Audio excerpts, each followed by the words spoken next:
Hello, this is Paul from Black Hawk Distribution. I'm just going to quickly show you how you would connect to your Smartbox using your phone. So first of all, you need to go into your settings, connections, onto the Wi-Fi connection and find the Smartbox. Now mine's already connected, it's connected automatically, but you would say if it needed the password, it would be the same password as you would have put onto the computer, which is Intager with a capital I, so INTAGER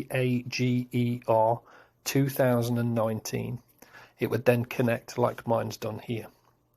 You then come out of that and go into your browser.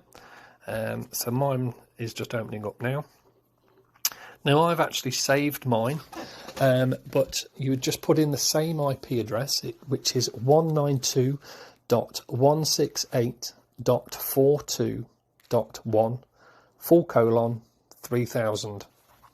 So I'm just going to go into my saved boxes there, and there it is, and mine opens up. So you'll open up into a beta version, which as you can see now, and this is basically the same window that you'll see on your PC, just in a beta version.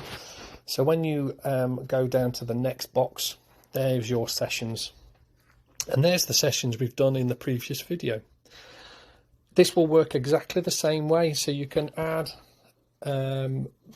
players in. So if we just, for instance, if we just click onto that game there, we've got the players or the teams ready, so we can just add players.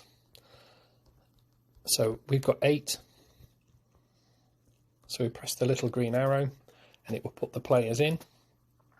We can do auto markers and auto team, and that will put all the teams into each game. You can swap and change them by just drag and dropping them.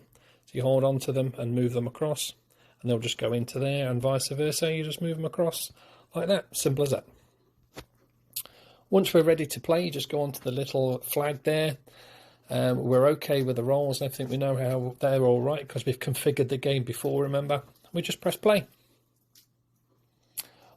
It'll bring up the start box. So we're now ready to start the box. Let's now start the game. And the game is playing. This one's timed for 20 minutes. But again, we can just time it out as we wish. We just press the red button and the game finishes. It gives us a similar box to the PC, but it's just a little bit smaller. We've got replay and we've got download. So we just download. It'll download all the scores for us. And there's all the scoring there. The guns haven't actually played in that one, so it's all 0, but if it was, they would have all the scores on that screen there for you. And that's simply how you would use your mobile to operate the games. Going back to the box there, you can just pick another game and just carry on and do another game. It's as simple as that. Hope you've enjoyed that. Paul from Black Hawk Distribution. Hope that's okay.